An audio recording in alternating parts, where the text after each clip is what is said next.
నమస్తే VBC on TV news కు స్వాగతం. ముందుగా ఈనాటి ముఖ్యాంశాలు. దీర్ఘ వ్యాధులకు ఆయుర్వేద చికిత్స మేలన్న రాష్ట్రపతి ద్రౌపది ముర్ము. ఆయుర్వేదంలో పరిశోధనలు పెరగాలని ఆకాంక్ష.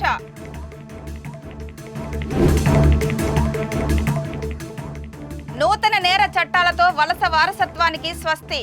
పౌర హక్కుల రక్షణే ధ్యేయమన్న ప్రధాని మోడీ.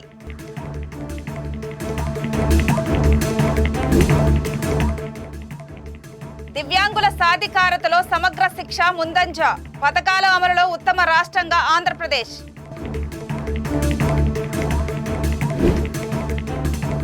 భూకంపంతో ఉలిక్కిపడ్డ తెలుగు రాష్ట్రాలు. రెక్టార్ స్కేలుపై 5.3గా నమోదు. ఆయుర్వేదం ప్రజల జీవితంలో అంతర్భాగమని భారత రాష్ట్రపతి ద్రౌపది ముర్ము అన్నారు. ఈ రోజు ఆమె ఒడిశాలోని పూరిలో ఉన్న గోపబంధు ఆయుర్వేద మహావిద్యాలయ 75వ వ్యవస్థాపక దినోత్సవంలో పాల్గొన్నారు. ఆయుర్వేదం శాస్త్రంపై పరిశోధనలు మరింత పెంచాలని ఆకాంక్షించారు. ఆయుర్వేద చికిత్స ద్వారా దీర్ఘ వ్యాధులు నయమవుతాయని, మన దేశంలో అనేక మంది ప్రజలు ఆయుర్వేదాన్ని విశ్వసిస్తున్నారని అన్నారు. ప్రజలను వ్యాధుల నుండి దూరంగా ఉంచడానికి దేశంలో ఆయుర్వేదం, యోగాను ప్రాచుర్యంలోకి తీసుకురావడానికి కేంద్ర ప్రభుత్వం ఆయుష్ మంత్రిత్వ శాఖ అన్ని విధాల కృషి చేస్తుందని రాష్ట్రపతి పేర్కొన్నారు. ସୁସ୍ଥ ରହିବା ପାଇଁ ଯୋଗ, ସୁଷମ ଖାଦ୍ୟ, ଉତ୍ତମ ଦିନଚର୍ଯ୍ୟା ଆଦି ସମ୍ପର୍କରେ ପରାମର୍ଶ ଦିଆଯାଉଛି। ଖାଦ୍ୟପେୟରେ ସଂଯମ ରକ୍ଷା କରି ଆମେ ସୁସ୍ଥ ରହିପାରିବା ଏବଂ ଯୋଗଯୁକ୍ତ ହୋଇ ରୋଗମୁକ୍ତ ହୋଇପାରିବା। ରୋଗ ପାଇଁ ଚିକିତ୍ସାର ଉପାୟ ମଧ୍ୟ ଆୟୁର୍ବେଦରେ ନିର୍ଣ୍ଣିତ ହୋଇଛି। ଆୟୁର୍ବେଦ ମାଧ୍ୟମରେ ଅନେକ ପୁରୁଣା ରୋଗ ଭଲ ହୋଇପାରୁଛି। ଆୟୁର୍ବେଦ ପଦ୍ଧତିର ଅନ୍ୟ ଏକ ସକାରାତ୍ମକ ଦିଗ ରହିଛି। ଏହାର ପାର୍ଶ୍ୱ ପ୍ରତିକ୍ରିୟା ପ୍ରାୟ ଦେଖିବାକୁ ମିଳେ ନାହିଁ। రాజ్యాంగం పౌరులకు కల్పించిన హక్కులను కాపాడేందుకు నూతన నేర చట్టాలు దోహదపడతాయని ప్రధానమంత్రి నరేంద్ర మోడీ అన్నారు. అమల్లోకి వచ్చిన నూతన నేర చట్టాలని ఆయన చండీగఢ్లో జాతికి అంకితం చేశారు. ఈ సందర్భంగా ప్రధాని మాట్లాడుతూ, ఈ కొత్త చట్టాలు వలస వారసత్వం నుండి భారత్కు విముక్తి కలిగిస్తాయి అన్నారు. చండీగఢ్లో కొత్త క్రిమినల్ చట్టాలను విజయవంతంగా అమలు చేసినందుకు పంజాబ్, హర్యానా హైకోర్టు న్యాయవాదులు, చండీగఢ్ బార్ సభ్యులకు ప్రధాని మోడీ ధన్యవాదాలు తెలిపారు. అంతకుముందు ప్రధాని మోడీ, అమిత్ షా చండీగఢ్లో 3 కొత్త క్రిమినల్ చట్టాలు, భారతీయ న్యాయ సంహిత, భారతీయ నాగరిక సురక్ష సంహిత, భారతీయ సాక్ష్య అధినియంపై ప్రదర్శనను కూడా సందర్శించారు. కొత్త క్రిమినల్ చట్టాల ప్రకారం నేర దృశ్య పరిశోధన యొక్క ప్రత్యక్ష ప్రదర్శనను కూడా వారు చూశారు. साथियों, भारतीय न्याय संहिता का मूल मंत्र है सिटीजन फर्स्ट। ये कानून नागरिक अधिकारों के प्रोटेक्टर बन रहे हैं, ईज ऑफ जस्टिस का आधार बन रहे हैं। पहले एफआईआर करवाना भी कितना मुश्किल होता था, लेकिन अब जीरो एफआईआर को भी कानूनी रूप दे दिया गया है। अब उसे कहीं से भी केस दर्ज कराने की सहूलियत मिली है। एफआईआर की कॉपी पीड़ित को दी जाए, उसे ये अधिकार दिया गया है। अब आरोपी के ऊपर कोई केस अगर हटाना भी है तो तभी हटेगा जब पीड़ित की सहमति होगी। अब पुलिस किसी भी व्यक्ति को अपनी मर्जी से हिरासत में नहीं ले सकेगी। उसके परिजनों को सूचित करना, ये भी न्याय संहिता में अनिवार्य कर दिया गया है। भारतीय न्याय संहिता का एक और पक्ष है उसकी मानवीयता, उसकी संवेदनशीलता। अब आरोपी को बिना सजा बहुत लंबे समय तक जेल में नहीं रखा जा सकता। अब 3 वर्ष से कम सजा वाले अपराध के मामले में गिरफ्तारी भी हायर अथॉरिटी की सहमति से ही हो सकती है। छोटे अपराधों के लिए अनिवार्य जमानत का प्रावधान भी किया गया है। साधारण अपराधों में सजा की जगह कम्युनिटी सर्विस का विकल्प भी रखा गया है। ये आरोपी को समाज हित में सकारात्मक दिशा में आगे बढ़ने के नए अवसर देगा। फर्स्ट टाइम ऑफेंडर्स के लिए भी न्याय संहिता बहुत संवेदनशील है। देश के लोगों को ये जानकर भी खुशी होगी कि भारतीय न्याय संहिता के लागू होने के बाद जेलों से ऐसे हजारों कैदियों को छोड़ा गया है जो पुराने कानूनों की वजह से जेलों में बंद थे। आप कल्पना कर सकते हैं, एक नई व्यवस्था, नया कानून नागरिक अधिकारों के सशक्तिकरण को कितनी ऊंचाई दे सकता है। నేరాల నియంత్రణకు డ్రోన్లను విరివిగా వినియోగించుకోవాలని ముఖ్యమంత్రి నారా చంద్రబాబు నాయుడు అధికారులను ఆదేశించారు. బెంగళూరుకు చెందిన ఓ ప్రైవేటు సంస్థ రూపొందించిన మల్టీపర్పస్ డ్రోన్ల ప్రదర్శనను ముఖ్యమంత్రి సచివాలయంలో వీక్షించి స్వయంగా ప్రయోగించి చూశారు. ట్రాఫిక్ రద్దీ ఉన్న ప్రాంతాల్లో వాహనాల వివరాలను, అక్కడ తీసుకోవలసిన చర్యలను తెలుసుకోవడానికి డ్రోన్లు ఎంతగానో ఉపయోగపడతాయని, ఇంకా అనేక ప్రత్యేక సందర్భాల్లో కూడా డ్రోన్లు సమర్థవంతంగా పనిచేస్తాయని సంస్థ నిర్వాహకులు ముఖ్యమంత్రికి తెలిపారు. ఈ సందర్భంగా సీఎం మాట్లాడుతూ రాష్ట్రంలో డ్రోన్ల వినియోగం పెంచే దిశగా చర్యలు తీసుకోవాలని అధికారులను ఆదేశించారు. ఏజెన్సీ ప్రాంతాల్లో రవాణా సదుపాయాలు లేని ప్రాంతాల్లో ప్రజలకు డ్రోన్ల ద్వారా మందులు చేరవేయడానికి, అడవుల్లో కార్చిచ్చు లాంటి ప్రమాదాల పరిశీలనకు డ్రోన్ల సేవలను వినియోగించుకోవాలన్నారు.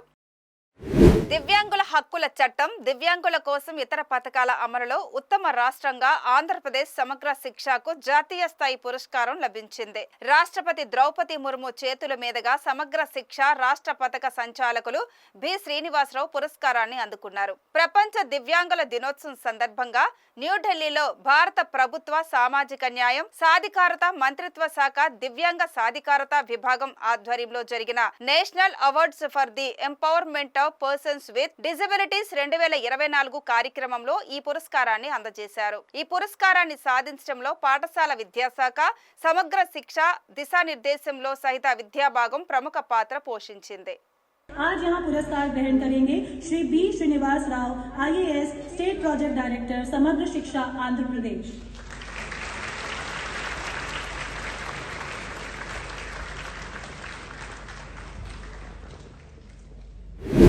దేశంలోని ప్రతి పేదవానికి పక్కా ఇల్లు అందించేందుకు కేంద్ర ప్రభుత్వం 2,95,00,000 ఇళ్లను మంజూరు చేసిందని కేంద్ర గ్రామీణ అభివృద్ధి శాఖ మంత్రి శివరాజ్ సింగ్ చౌహాన్ తెలిపారు. న్యూఢిల్లీలో జరిగిన మీడియా సమావేశంలో ఆయన మాట్లాడుతూ వచ్చే 5 ఏళ్లలో మరో 2 కోట్ల ఇళ్లను నిర్మిస్తామని చెప్పారు. ప్రధానమంత్రి ఆవాస్ యోజన గ్రామీణ కింద 38 లక్షల ఇళ్లు కేటాయించామని, పీఎం జన్మన్ కింద 2024-25 సంవత్సరానికి గాను ప్రత్యేకంగా గిరిజన కుటుంబాల కోసం 46,000 పైగా ఇళ్లను కేటాయించినట్టు కేంద్ర మంత్రి తెలియజేశారు. पीएम जनमन एक और योजना है, विशेषकर जो अत्यंत पिछड़ी जनजातियां हैं उनके लिए।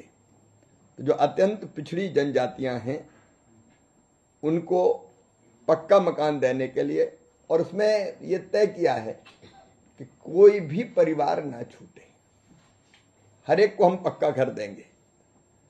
2024-25 के लिए 46,573 अतिरिक्त लक्षित आवासों का आवंटन किया गया है। अब तक इस योजना के अंतर्गत 3,70,963 आवासों का लक्ष्य आवंटित किया गया है, जिसमें से 3,12,000 आवासों की स्वीकृति दी जा चुकी है। और मुझे बताते हुए प्रसन्नता है कि 2,17,000 लाभार्थियों को प्रथम किस्त जारी की है, जिनमें से 44,378 ने अपने आवास बना भी लिए हैं। इस योजना के अंतर्गत 4,90,000 मकान मार्च 26 तक बनाकर हमको देना है। इस समय मुझे ये बताते हुए भी प्रसन्नता है कि प्रधानमंत्री आवास योजना के अंतर्गत रोज 10,000 घर बन रहे हैं। हम रोज 10,000 घर बना रहे हैं और पहले जो औसत दिन लगता था एक आवास के निर्माण में 314 दिन लगते थे, वो घट के अब 114 दिन हो गया। मतलब तेजी से घरों के निर्माण का काम हम कर पा रहे हैं और इसके कारण रोजगार के भी अवसर सृजित हो रहे हैं। लगभग 3 लाख ग्रामीण राज मिस्त्रियों को आपदा रोधी मकानों के निर्माण के लिए प्रशिक्षित किया गया है, जिससे उनके रोजगार क्षमता में वृद्धि हुई है। రైతులెవరూ దళారులను నమ్మి ధాన్యాన్ని తక్కువ ధరకు అమ్ముకొని మోసపోవద్దని పౌర సరఫరాల శాఖ మంత్రి నాదెండ్ల మనోహర్ చెప్పారు. ఈ రోజు ఆయన కృష్ణా జిల్లా అవనిగడ్డ నియోజకవర్గం పరిధిలోని చల్లపల్లి, ఘంటసాల మండలాల్లో స్థానిక శాసన సభ్యుడు మండలి బుద్ధ ప్రసాద్ తో కలిసి క్షేత్రస్థాయి పరిశీలన చేపట్టారు. రైతులు రోడ్లపై ఆరబెట్టిన ధాన్యాన్ని పరిశీలించారు. ధాన్యం కొనుగోలులో ఎదుర్కొంటున్న సమస్యలపై రైతులను ఆరా తీశారు. రైతు పండించిన ప్రతి గింజ ప్రభుత్వం కొనుగోలు చేస్తుందని హామీ ఇచ్చారు. ధాన్యం సేకరించిన 24 గంటల్లోపే రైతుల ఖాతాలో సొమ్ము జమ చేస్తామని స్పష్టం చేశారు. రాష్ట్ర వ్యవసాయ శాఖ మంత్రి కింజారపు అచ్చెన్నాయుడు విజయవాడలో నాబార్డు ప్రాంతీయ కార్యాలయాన్ని ప్రారంభించారు. ఈ కార్యక్రమంలో ఆర్థిక మంత్రి పయ్యావుల కేశవ్, వ్యవసాయ సహకారాల ముఖ్య కార్యదర్శులు బుడితి రాజశేఖర్, అహ్మద్ బాబులు పాల్గొన్నారు. ఈ సందర్భంగా మంత్రి అచ్చెన్నాయుడు మాట్లాడుతూ నాబార్డు ప్రాంతీయ కార్యాలయం ఏర్పాటుతో రాష్ట్రంలో నాబార్డు సేవలు మరింత విస్తృతం చేసేందుకు అవకాశం ఏర్పడుతుందని అన్నారు. నాబార్డు ద్వారా రాష్ట్రంలో సహకార వ్యవస్థను బలోపేతం చేసి రైతుల అభ్యున్నతికి కృషి చేస్తామని వివరించారు. రాష్ట్రంలో కౌలు రైతులు చాలా సమస్యలను ఎదుర్కొంటున్నారని, వారికి తప్పక న్యాయం జరిగేలా చర్యలు తీసుకోవాల్సి ఉందని మంత్రి తెలియజేశారు. నాబార్డు సొంత భవనాన్ని నిర్మించడానికి సహకరించాలని చెప్పి చైర్మన్ గారికి కోరుతున్నాను. ఇక్కడ వ్యవసాయ శాఖ ఇప్పుడే చెప్పిన 64% ఉంది. మొన్ననే 45,000 కోట్ల రూపాయలతో ఒక సపరేట్గా బడ్జెట్ని పెట్టాం. ఈరోజు మళ్ళీ ఈ శాఖని రివైవ్ చేయాలని ప్రయత్నం చేస్తున్నాం. ఇవాళ సాయిల్ టెస్టింగ్ కానీ, అదేవిధంగా ఈ శాఖలో ప్రధానంగా మనందరం ఆలోచించాలి. చాలామంది మాట్లాడారు, కౌలు రైతులు ఎక్కువ మంది ఉన్నారు, వారికి మనం న్యాయం చేయాలి. చాలా ఇబ్బందులు పడుతున్నారు. ఉభయ తెలుగు రాష్ట్రాల్లోనూ భూకంపం సంభవించడంతో ప్రజలు భయాందోళనకు గురయ్యారు. విజయవాడలో కొన్ని సెకండ్ల పాటు భూమి కంపించడంతో భయంతో ప్రజలు ఇళ్ల నుంచి పరుగులు తీశారు. జగ్గయ్యపేట పరిసర గ్రామాల్లో సైతం భూమి స్వల్పంగా కంపించింది. ఎన్టీఆర్ జిల్లాలో భూకంపం ప్రజలను భయాందోళనకు గురి చేసింది. దీంతో ఇల్లు, అపార్ట్మెంట్ల నుంచి ప్రజలు ప్రాణ భయంతో బయటకు పరుగులు పెట్టారు. తిరువూరులో కొన్ని సెకండ్ల పాటు భూకంపం సంభవించింది.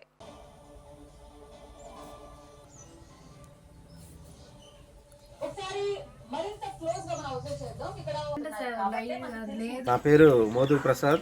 నేను తిరువూరు 15వ వార్డు కౌన్సిలర్నే. మరి ఈరోజు ఉదయం సుమారుగా 7 గంటల 7:15 ఆ పరిసర ప్రాంతాల్లోనే నేను మంచం మీద పడుకొని ఉన్నాను.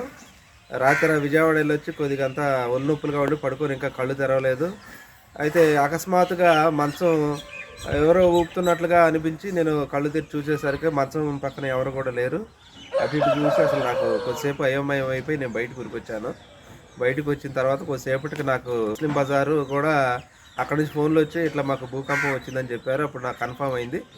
విశాఖపట్నం ఎయిర్పోర్ట్ నవంబర్ నెలలో అద్భుతమైన ట్రాఫిక్ వృద్ధిని సాధించింది. గత ఏడాది నవంబర్ నెలతో పోలిస్తే ఈ నవంబర్లో విదేశీ ప్యాసింజర్ల సర్వీసెస్ లో 83.45% గరిష్ట వృద్ధిని సాధించింది. అలాగే అంతర్జాతీయ విమాన సర్వీసుల పరంగా 120% వృద్ధి సాధించడం విశేషం. ఇక దేశీయ ప్యాసింజర్ సర్వీసులలో 16.62% వృద్ధి సాధించగా విమాన సర్వీసుల పరంగా 17.94% వృద్ధి నమోదు చేసుకుంది. ఆంధ్రప్రదేశ్ ఆర్థిక రాజధానిగా పిలువబడే విశాఖ నుండి ట్రాఫిక్ సామర్థ్యాన్ని ఎయిర్లైన్స్ ఆపరేటర్లు సద్వినియోగం చేసుకోవాలని విశాఖపట్నం ఎయిర్పోర్ట్ డైరెక్టర్ రాజారెడ్డి విజ్ఞప్తి చేశారు.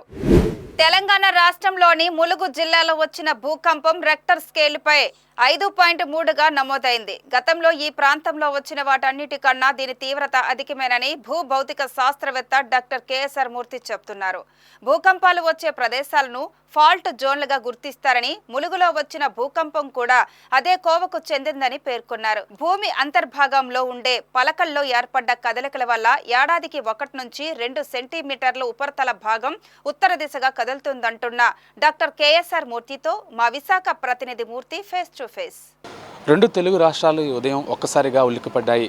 తెలంగాణ రాష్ట్రంలోని ములుగులో వచ్చిన భూకంపం తాలూకా ప్రభావం ఇటు ఆంధ్రప్రదేశ్ మీద కూడా పడింది. ఇటు విశాఖపట్నం, కృష్ణా జిల్లాలతో పాటు మరికొన్ని ప్రదేశాల్లో కూడా దీని ప్రభావం అయితే కనిపించింది. ప్రజలు భయాందోళనలకు ఒకసారిగా గురైన పరిస్థితి ఉంది. ప్రస్తుతం భూభౌతిక శాస్త్రవేత్త కేఎస్ఆర్ మూర్తి గారు మనతో ఉన్నారు. ఆయన అడిగి మరి విషయాలు తెలుస్తున్నారు. సార్, మీరు చెప్పండి, ఈరోజు వచ్చిన భూకంపం తాలూకా స్వభావం ఏంటి, దాని తీవ్రత ఎంత నమోదైంది మీరు చెప్పండి సార్. ఈ భూకంపం ఈవేళ ఉదయం 7:30, 7:27 ప్రాంతాల్లో ములుగు అని తెలంగాణలో ములుగు డిస్ట్రిక్టు అక్కడ వచ్చిందండి. దీని తీవ్రత 5.3 ఉంది. దీని మ్యాగ్నిట్యూడ్ 5.3 అయినా దీని డెప్త్ మాత్రం చాలా ఎక్కువలో 40 కిలోమీటర్ల లోతు భూమి లోపల వచ్చింది. కాబట్టి మనకి విపరీతమైన తీవ్రమైన భూకంపంగా దీన్ని అనుకోవడానికి వీల్లేదు. కానీ ఏమిటంటే ఆ ఏరియాలో ఇంతకుముందు హిస్టరీ ప్రకారం చూసుకుంటే కనుక ఈసారి ఇదివరకు 2.3, 3.4 అయ్యి ఈసారి 5.3 మ్యాగ్నిట్యూడ్ దాకా అయింది. అదొకటి. రెండోది ఏంటంటే ఈ ములుగు ప్రాంతం ఇవన్నీ కూడా దేంట్లోకి వస్తాయంటే గోదావరి రిఫ్ట్ వ్యాలీ అంటారు. గోదావరి అనేది ప్రవహించే దాన్ని ఒక ఇంగ్లీష్లో మా టెక్నికల్ జియోఫిజిక్స్ లాంగ్వేజ్లో ఫాల్ట్ జోన్ అంటారు. ఆ ఫాల్ట్ జోన్లో భూకంపాలు వస్తాయి. వీటి తీవ్రత హిమాలయాల ఎర్త్క్వేకులు, లేకపోతే అండమాను నికోబారు ఏరియాలో వచ్చే ఎర్త్క్వేకులు, ఇంకో చోట వచ్చే ఎర్త్క్వేకులు అంత భయంకరంగా ఉండవు. కానీ ఇవి కూడా కొద్దిగా ఏంటంటే కొద్దిగా ట్రెమర్స్ అవి వస్తాయి. కానీ అక్కడ భూకంపం రావడం వలన చుట్టుపక్కల హైదరాబాద్ ఏరియాలు, మిగతా తెలంగాణ ఏరియాలు, ఆంధ్రాలో విజయవాడ అటువంటి ఏరియాలో ప్రకంపనలు ఒక ఫ్యూ సెకండ్స్ వచ్చాయి. సార్, ఫాల్ట్ జోన్లు అనేవి ఎలా ఏర్పడతాయి, అసలు ఎక్కడెక్కడ ఏరియా ఉన్నాయి మన దగ్గరలో? ఫాల్ట్ జోన్స్ అంటే భూమి లోపల ఎగుడు దిగుడుగా ఉన్న ఏరియాలు అంటారు తెలుగులో చెప్పుకోవాలంటే. అంటే ఏంటి, మనకి ఇలా ప్లెయిన్ సర్ఫేస్లో కాకుండా ఇలా ఉంటాయన్నమాట. ఇప్పుడు మనకి ఏంటంటే నదులు కూడా అటువంటి ఫాల్ట్ జోన్స్ నుంచే ప్రవహిస్తాయి. గోదావరి అవ్వచ్చు, కావేరి అవ్వచ్చు, మహానది గ్రాబెన్ అవ్వచ్చు. ఇవన్నీ ఏంటంటే ఎగుడు దిగుడు ప్రాంతాలు అవ్వడం వలన ఇంకొకటి ఏంటంటే మనకి ఓవరాల్గా చెప్పాలంటే ప్లేట్ టెక్టానిక్స్ అని కాన్సెప్ట్ ఉంది. మన ప్లేట్లన్నీ ఇక్కడ మన ఎర్త్ ప్లేట్లన్నీ ఇక్కడ కాన్స్టెంట్గా మూమెంట్లో ఉన్నాయి. మన ఇండియన్ ప్లేట్ ఉంది. ఇండియన్ ప్లేట్ 2-3 సెంటీమీటర్లు పెర్ ఇయర్ చొప్పున నార్త్కి వెళ్తుంది. అంచేత ఇది అక్కడ హిమాలయాలము తగులుకుంటుంది. ఈ ఒత్తిడి మూలాన్ని ఏమిటవుతుంది, మీకు ఇందాక నేను చెప్పిన ఈ ఫాల్ట్ జోన్స్ ఉన్నాయి కదా, అవి రప్చర్కి గురి అయిపోయి ఫెయిల్ అయిపోతుంటాయి. అటువంటి టైంలో ఇటువంటి భూకంపాలు వస్తుంటాయి. సార్, అలాంటి పరిస్థితులు ఎప్పుడు వస్తాయి ఏంటనేది కనుగొనే వ్యవస్థ ఏమైనా ఉందంటారా? ఎప్పుడు వస్తాయి ఏమని కాదు, ఎక్కడ వస్తాయి. ప్రపంచంలో అన్ని భూకంపాల్లో మేజర్ భూకంపాలు, మైనర్ భూకంపాలు అని చెప్పాం కదా ఇందాక. ప్రపంచంలో ఏ ప్రాంతాల్లో భయంకరమైన భూకంపాలు వస్తాయి, పసిఫిక్ ఏరియా, జపాన్ ఏరియా, మనకేమో Sumatra, Java trench, Himalaya area, ఈ ఏరియాలన్నీ ఎక్కడొస్తాయి అన్నీ ఐడెంటిఫై అయిపోయాయి. ఇంకా మిగతా చోట వచ్చే వాటిలో ఏంటంటే ఫాల్ట్ జోన్స్ ఉన్న చోట వస్తుంటాయి. గుజరాత్లో కచ్లో వచ్చింది, లాటూర్లో వచ్చింది, భద్రాచలం ఏరియాలోనే. భద్రాచలం కూడా మళ్ళీ ఈ ములుగు ఏరియా, ఈ గోదావరి పారివాహక ప్రాంతం ఉంటారు, అందులోకే వస్తుంది. భద్రాచలంలో కూడా 1967లో ఒక 7.3 మ్యాగ్నిట్యూడ్ ఎర్త్క్వేక్ వచ్చింది. అంచేత ఈ ఎర్త్క్వేక్లు ఏంటంటే వీక్ జోన్స్ ఫెయిల్ అయిపోవడం వలన ఈ ఒత్తిడికి గురై వస్తుంటాయి అన్నమాట. అవి కూడా కొన్ని ఐడెంటిఫై చేయడం జరిగింది. సార్, ఫాల్ట్ జోన్స్ ఉన్న చోట్ల హ్యూమన్ లాస్ కానీ అసెట్స్ లాస్ కానీ జరగకుండా ఉండాలంటే ఎలాంటి జాగ్రత్తలు ముందస్తుగా అవసరం ఉంటాయి? ఇప్పుడు భూకంపాల విషయంలో ముందస్తు జాగ్రత్తలు అంటూ ఏమి ఉండవు. భూకంపాలు ఎక్కడ వస్తాయో ఐడెంటిఫై అయ్యాయి కాబట్టి ఆ ఏరియా వాళ్ళు మాత్రం కొద్దిగా, ఇప్పుడు జపాన్లో భూకంపాలు తరచూ వస్తుంటాయి. వాళ్ళు ఏంటి, వాళ్ళ కన్స్ట్రక్షన్స్లో కానీ వాళ్ళు ఇవి చేయడంలో కానీ మొత్తం ప్లానింగ్లోనే భూకంపాలు తట్టుకునేలాగా, సునామీలు తట్టుకునేలాగా కన్స్ట్రక్షన్ చేసుకుంటారు. అంచేత ఏంటంటే ఒకటి మనం అటువంటి జాగ్రత్తలు తీసుకోవాలి. రెండు ఏంటంటే భూకంపాలు వచ్చిన తర్వాత మేజర్ భూకంపాలు అయితే కనుక భారీ నష్టం వస్తుంది. కానీ ఇటువంటి మైనర్ భూకంపాలు వాటి మన ప్రకంపనలు వస్తాయి. కానీ అంతకన్నా మనకి ఇది ఉంటుంది అన్నమాట. ఇది ముఖ్యంగా ఈరోజు తెలంగాణలో వచ్చిన భూకంప తీవ్రత అయితే చాలా తక్కువగానే ఉందంటున్నారు. ఇది భూమి లోపల 40 కిలోమీటర్ల లోతులో వచ్చింది కాబట్టి దీని ప్రభావం పెద్దగా కనిపించలేదు అని చెప్పి భౌతిక శాస్త్రవేత్తలు మన కేఎస్ఆర్ మూర్తి గారు చెబుతున్న పరిస్థితి ఉంది. వీడియో జర్నలిస్ట్ ప్రేమ్తో Murthy, VBC on TV, Visakhapatnam. Sri Tridandi Srimannarayana Ramanuja Chinnajeeyar Swamy పర్యవేక్షణలో విశాఖలో జరగనున్న గీతా జయంతి పర్వదిన ఏర్పాట్లు ముమ్మరంగా సాగుతున్నాయి. ఈ నెల 7వ తేదీ నుంచి 11వ తేదీ వరకు జరిగే ఉత్సవాల్లో ప్రతి ఒక్కరూ పాల్గొనాలని వికాస్ తరంగిణి రాష్ట్ర అధ్యక్షులు ఎంఎస్ఎస్ఆర్ వర్మ కోరారు. ఉత్సవాలు జరిగే సీతమ్మధర పాత ఈనాడు కార్యాలయ ప్రాంగణంలో జరిగిన మీడియా సమావేశంలో ఉత్సవ విశేషాలను వివరించారు. ఈ నెల 8వ తేదీన శ్రీరామ పాదుక ఆరాధన నిర్వహిస్తున్నామన్నారు. ఉత్సవాలు జరిగే ప్రతిరోజు స్వామివారు గీతా ప్రవచనాలు చేస్తారని చెప్పారు. గీతా జయంతి రోజు సంపూర్ణ గీతా పారాయణం పెద్ద ఎత్తున నిర్వహిస్తున్నట్లు తెలియజేశారు. జై శ్రీమన్నారాయణ. పరమహంస పరివ్రాజక ఆచార్యులు శ్రీ శ్రీ శ్రీ శ్రీ త్రిదండి చిన్నజీయర్ స్వామివారి ఆధ్వర్యంలో గీతా జయంతి సందర్భంగా ఈ నెల 7వ తారీఖు నుంచి శ్రీమద్ భగవద్గీత మీద ఉదయం సాయంత్రం చిన్నజీయర్ స్వామివారి యొక్క ప్రవచనం ఉంటుంది. 8వ తారీఖున ఆదివారం రోజు శ్రీరామ పాదుక ఆరాధన అనే కార్యక్రమాన్ని కూడా భక్తులందరితో స్వామివారు జరిపించడం అనే కార్యక్రమం ఒకటి నిర్వహిస్తున్నాం.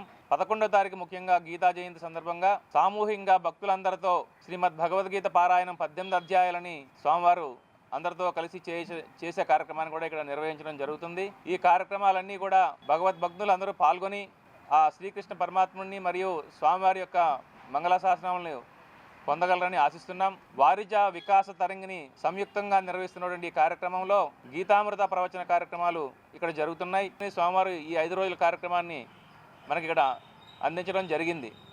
2018లో విలంబి వైశాఖ శ్రీనివాస్ కార్యక్రమం తర్వాత 7 సంవత్సరాల తర్వాత మళ్ళీ స్వామీజీ మన విశాఖ నగర ప్రజలందరికీ కూడా ఒక బృహత్తరమైన కార్యక్రమాన్ని అందించడం జరుగుతుంది.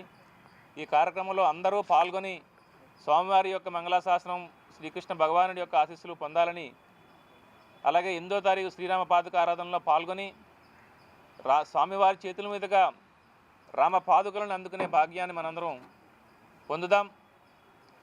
ఆ పాదుకలకి ఇక్కడ ఆరాధన చేసి తర్వాత మన ఇంట్లోని ప్రతినిత్యం రామ పాదుకలని ఆరాధన చేసుకుంటే రామచంద్రుడి యొక్క కృపా కటాక్షాలకు మనందరం పాత్రలవుతామని ఈ పత్రికా మిత్రులందరి ద్వారా మీ అందరికీ తెలియజేస్తున్నాం.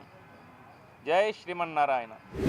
అనకాపల్లి జిల్లా నాతవరం మండలం శృంగవరం నుంచి గన్నవరం మెట్ట కాకినాడ జిల్లా సరిహద్దు వరకు 14 కోట్ల రూపాయల ఖర్చుతో చేపట్టనున్న 4.3 కిలోమీటర్ల రోడ్డు నిర్మాణ పనులను శాసనసభ స్పీకర్ చింతకాయల అయ్యన్న పాత్రుడు అనకాపల్లి జిల్లా కలెక్టర్ విజయ్ కృష్ణన్తో కలిసి ప్రారంభించారు.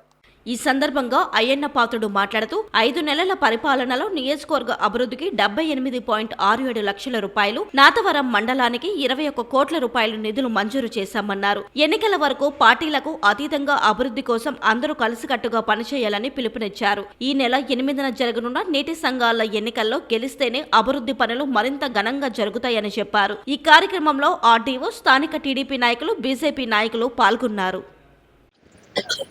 చంద్రబాబు నాయుడు గారు ముఖ్యమంత్రి 5 నెలలు దాటింది. ఈ 5 నెలల్లో మన నర్సీపట్నం నియోజకవర్గానికి చాలా గ్రాంట్లు ఇచ్చారు. ఎంత గ్రాంట్ ఇచ్చారంటే, నేను 42 సంవత్సరాల ఎమ్మెల్యేగా చేస్తున్నాను, మీకు తెలుసు. సుమారు 7 సార్లు 8 సార్లు ఎమ్మెల్యే చేశాను. 5 నెలల్లో ఇంత డబ్బు నేను ఎప్పుడు తేలేదు. చంద్రబాబు నాయుడు గారు చాలా ఆస్వాదించారు. చాలా స్పీకర్ అవడం వల్ల మంత్రులందరూ కూడా మనకు గౌరవిస్తారు కాబట్టి ఏ మంత్రిని అడిగినా కాదనకుండా డబ్బులు ఇచ్చారు. ఇప్పటికీ ఈ 5 నెలల్లో 78 కోట్లు తెచ్చానండి. సాధారణంగా నా జీవితంలో ఇప్పుడు ఇంత డబ్బు తేలే. 5 నెలల్లో 5 సంవత్సరాలు తెచ్చా. 5 సంవత్సరాల్లో 78 కోట్లు 100 కోట్లు తెచ్చాను. కానీ 5 నెలల్లో 78 కోట్లు తేవడం అంటే చిన్న విషయం కాదు. డబ్బు వచ్చింది. ఈ డబ్బుతో అప్పుడు ఆల్రెడీ అన్ని ఊర్లు కూడా డబ్బు ఇచ్చాను రోడ్లకి. అలాగే ఈ 5 ఊర్లో నేను చెప్పినట్టు శృంగవరం, ఎంబీ పట్నం, మణిపుట్ల, శరభవరం, గన్నవరం, ఏబీపురం అంటే ఈ చుట్టుపక్కల ఉన్న ఊరు. శృంగవరానికి గ్రామంలో రోడ్లు వేసుకోవడానికి 20 లక్షలు ఇచ్చారు. ఎంబీ పట్టణానికి గ్రామంలో రోడ్లు వేసుకోవడానికి 20 లక్షలు ఇచ్చారు. మణిపురంలో గ్రామంలో పంచాయతీలో రోడ్లు వేసుకోవడానికి 20 లక్షలు ఇచ్చారు. అలాగే శరభవరం గ్రామంలో ఆ ఊర్లో రోడ్డు వేయడానికి ముందు ఆ టైంలోనే ఇచ్చాం, కానీ ఇంకా ఉంటే 10 లక్షలు ఇచ్చాను. 10 లక్షలు చేయకపోతే ఇంకో 10 లక్షలు ఇస్తాను మీకు, చాలా పోతుంది. శరభవరానికి, గన్నవరానికి కూడా, గన్నవరం పంచాయతీకి కూడా 20 లక్షలు ఇచ్చాను. మన ఏపీపురం, ఈ పక్కనే ఉంది ఏపీపురం గ్రామం, దానికి కూడా 20 లక్షలు ఇచ్చారు పంచాయతీకి. అది కాకుండా ఈ జంక్షన్ నుంచి మణిపుట్ల వరకు రోడ్డు మొత్తం పాడైపోయింది. ఆ రోజుల్లో నేను మంత్రిగా ఉన్నప్పుడు వేసాను, మొత్తం కన్నాలు పడిపోయింది. మొన్న వెళ్ళి చూశాను. మన సూర్యరావు గారు అందరూ వచ్చారు మొన్న నా దగ్గరికి, కూర్చొని చెప్తే ఈ జంక్షన్ నుంచి మణిపుట్ల వరకు రోడ్డు వేయడానికి 90 లక్షలు ఇచ్చారు. సరిపోతా సూర్యరావు గారు? సరిపోతుంది. తర్వాత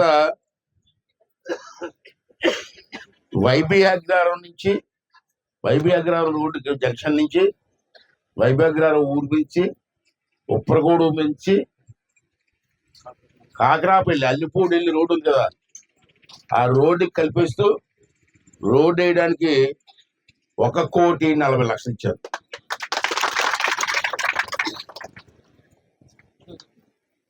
ఈ విధంగా ఇవ్వడం జరిగింది. మీ మండలానికి, ఒక్క మండలానికే, ఒక్క నాతవరం మండలానికే 5 నెలల్లో 21 కోట్లు ఇచ్చారు. 21 కోట్లు.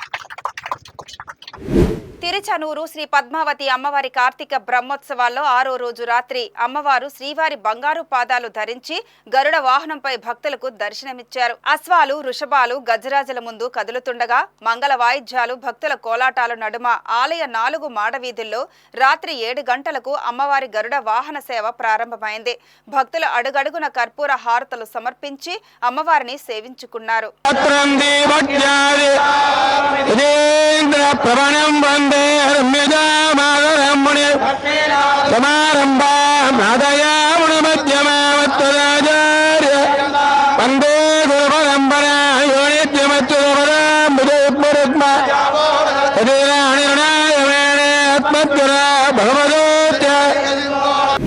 దువ్వాడ పోలీస్ స్టేషన్లో వారం రోజుల వ్యవధిలో మరో గంజాయి కేసు నమోదైంది. గంజాయి అక్రమ రవాణాపై ఉక్కుపాదం మోపిన పోలీసులు అన్ని చోట్ల నిఘా పెంచారు. ఈ క్రమంలో మంగళపాలెం సమీపంలో 3 వ్యక్తులు గంజాయిని రవాణా చేస్తున్నట్టు సమాచారం రావడంతో పోలీసులు అక్కడికి వెళ్లి వారిని అదుపులోకి తీసుకున్నారు. ఈ మేరకు దువ్వాడ స్టేషన్లో ఏర్పాటు చేసిన మీడియా సమావేశంలో దీనికి సంబంధించి వివరాలను ఏసీపీ టి త్రినాథ్ మీడియాకు వెల్లడించారు.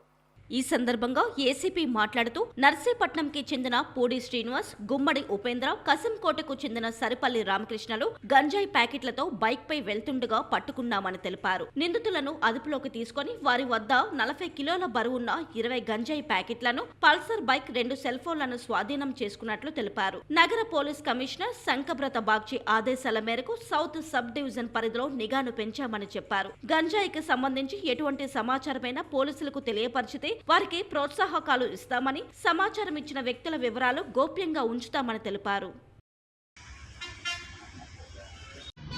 టాస్క్ ఫోర్స్ పోలీసు వారికి వచ్చిన రాబడిన సమాచారం మేరకు దువ్వాడ పోలీసు ఎస్హెచ్ఓ అయిన మల్లేశ్వరరావు టాస్క్ ఫోర్స్ పోలీసులు వెళ్ళి మంగళంపాలెంలో ఒక సమాచారం వస్తే అక్కడికి వెళ్ళడం జరిగింది.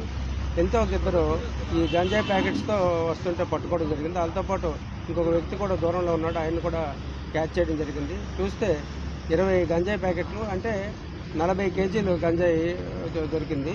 గంజాయి స్వాధీనం చేసుకుని ఒక పల్సర్ బైకు, 2 ఆండ్రాయిడ్ ఫోన్స్ కూడా సీజ్ చేయడం జరిగింది.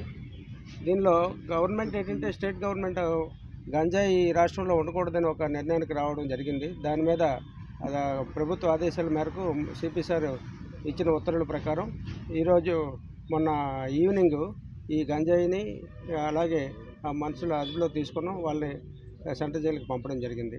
ఇప్పుడు దీనిలో భాగంగా మనం మన సౌత్ సబ్ డివిజన్లో చెక్ పోస్టులు పెట్టడం జరిగింది. ర్యాండమ్గా డిఫరెంట్ ప్లేస్లో షిఫ్ట్ చేసి చెక్ చేస్తాను. దానిలో భాగంగా ఈ సమాచారం దొరికింది. ఈ వార్తలు ఇంతటితో సమాప్తం. మరిన్ని విశేషాలతో మళ్ళీ కలుద్దాం. అంతవరకు సెలవు. నమస్కారం.